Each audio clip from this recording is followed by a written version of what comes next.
আসসালামু আলাইকুম ভিউয়ার্স, আশা করি আপনারা ভালো আছেন। আমিও ভালো আছি। ভিউয়ার্স, আমি আবারও ফিরে আসছি আপনাদের মাঝে নতুন আরো একটি রেসিপি নিয়ে। আজকের রেসিপি করব আমি এখানে সিদ্ধ চাউল দিয়ে, অর্থাৎ ভাতের চাউল দিয়ে এখানে আজকে সবজি খিচুড়ি করব। সেজন্য আমি এখানে 3 পট ভাতের চাউল নিয়েছি। এগুলাকে আমি ধুয়ে পরিষ্কার করে নিয়ে নিলাম। আর সবজি নিয়ে নিব এখানে আমি আলু, পটল, ধুন্দুল, চিচিঙ্গা, ডাঁটা। এখানে আমি 5 পদের সবজি নিয়েছি। চাইলে আপনারাও আরো বেশি আর কম যেমনই ভালো লাগে নিতে পারবেন। সাথে আমি পেঁয়াজের পাড়ি আর কাঁচামরিচও দিয়ে দিলাম দ্বিগুণ। আর এখানে আমি 1 কাপ ডাউল আগে থেকে ধুয়ে আমি পরিষ্কার করে কিছু সময় ভিজিয়ে রেখেছি। সেগুলো কিন্তু এবার আমি দিয়ে দিলাম। আর দিয়ে এর সাথে আমি দিয়ে দিব এখানে রসুন পেস্ট 1 টেবিল চামচ দিয়ে দিব আরো আদা পেস্ট 1 টেবিল চামচ দিয়ে দিব হলুদ পাউডার, এখানে স্বাদ বুঝে দিব লবণ। এখানে আমি 2 চা চামচ উঁচু করে দিয়ে নিয়েছি। এখানে যেহেতু সবজি চালে অনেক, আর এখানে 2 চা চামচের মতো হলুদ পাউডার দিয়ে দিব।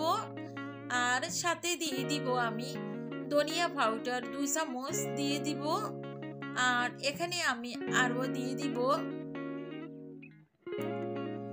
রান্নার যে সাদা তেলটা আমরা ব্যবহার করি সেটা দিয়ে দিব। এখানে 1/2 কাপ তেল দিয়ে দিব। দিয়ে এখানে আমি আরো 1 পদের ডাউল নিয়েছি। এই ডাউলটা হলো সোনা বুট। এগুলাকে আমি আগে কিন্তু সিদ্ধ করে এক সাইডে রেখে দিয়ে দিব, কারণ এটা সবজি খিচুড়ির চাল ডালটা যখন বলক আসবে তখন আমি এগুলা দিয়ে দিব। তো তেল দিয়ে আমি এগুলাকে ভালোভাবে আমি মিক্স করে নিব। মতে একেবারে মিক্স করে নিব, যেহেতু কোথাও চাল ডাল সবজি একটা তো বাকি না থাকে মিক্স করা, মশলা লাগানো ছাড়া। তো এভাবে আমি উল্টে পাল্টে মিক্স করে নিয়েছি। হাতটাকে জারা দিয়ে আমি গোল গাল ফিটফাট করে এবার আমি এর সাথে দিয়ে দিব পানি। তো চাউলের সাথে সিদ্ধ চাল কতগুলো পানি দিতে হবে, এখানে 3 পট ভাতের চাউলের সাথে এখানে আমি 6 পট পানি দিব। আর যেহেতু সবজি আছে সেজন্য 1 কাপ আর বাড়তি দিয়ে দিব, অর্থাৎ 7 পট পানি দিব। 7 পট পানি দেওয়ার পরও আমার কাছে মনে লাগছে যেহেতু ভাতের চাউল, সেই জন্য আমার আরো একটু পানি দিতে হবে। তাই এই জন্য আমি আরো 1/2 কাপ পানি দিয়ে নিব। এখানে আমি অনেকগুলো কাঁচামরিচ দিয়েছি। কাঁচামরিচ দিয়ে আমি রান্না করব। শুকনো লাল মরিচ পাউডার আমি কিন্তু দিব না। তো এর সাথে আমার টোটাল পানি লাগছে 7 পট আর 1 পটের অর্ধেক। তো ঢাকনা দিয়ে আমি এগুলাকে জাল করে নিব। সেই জন্য অপেক্ষা করব বলক আসছে। ঢাকনা উঠিয়ে আমি এগুলাকে নেড়েচেড়ে নিচ্ছি। নেড়েচেড়ে নিয়ে এটাকে আমি কিছু পানি শুকিয়ে যাওয়া পর্যন্ত অপেক্ষা করব। যখন এটার খিচুড়ির কালার চেঞ্জ হয়ে আসছে তখনই আমি এর সাথে 2 টেবিল চামচের মতো, 2 টেবিল চা চামচ দিয়ে দিলাম জিরা গোলমরিচ পাউডার। আর এখানে শাহি গরম মশলা দিয়ে দিলাম 2 চা চামচ।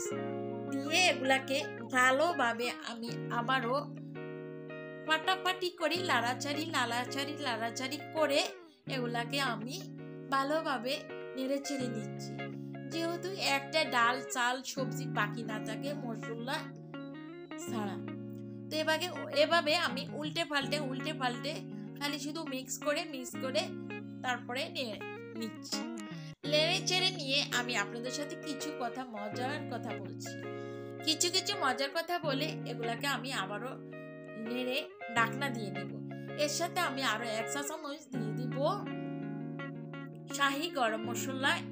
এটা দেওয়ার পরে আর একটু বেশি ফ্লেভার আসবে, তাই আমি আরো 1 চা চামচ শাহি গরম মশলা দিয়ে দিব, যেহেতু ফ্লেভারের স্বাদে যেটার ফ্লেভার ভালো আসবে সেটা খেতেও মজা লাগবে আর ভীষণ মজাও হবে। কিন্তু এটা আমার এই যে খিচুড়ি ফ্লেভারে বলছি।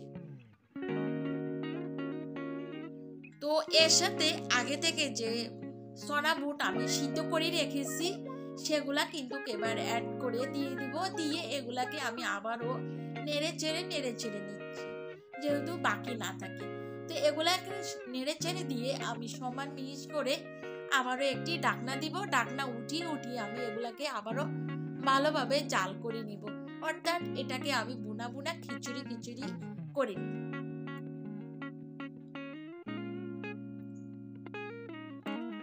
বাস হয়ে গেল আমার আজকের হাতে মাখা সবজি বুনা খিচুড়ি। এটা এত ভীষণ ফ্লেভার আর ভীষণ স্বাদ, ভীষণ মজা, আমি আপনাদেরকে বোঝাতে পারবো না এটা কতটা মজা হবে। আর আজকে কিন্তু আমাদের এইদিকে অনেক বৃষ্টির সময় এই খিচুড়িটা বুনা বুনা গরম গরম খেতে ভীষণ মজা। তো এ হলো আমার আজকের বুনা খিচুড়ি। তো ভিউয়ার্স, আশা করি আমার আজকের ভিডিওটা ভালো লাগবে, আর শুরুতে একটি লাইক দিয়ে ভিডিওটা দেখা শুরু করবেন। তো ভালো থাকবেন, আমি আবারও ফিরে আসবো। আল্লাহ হাফেজ।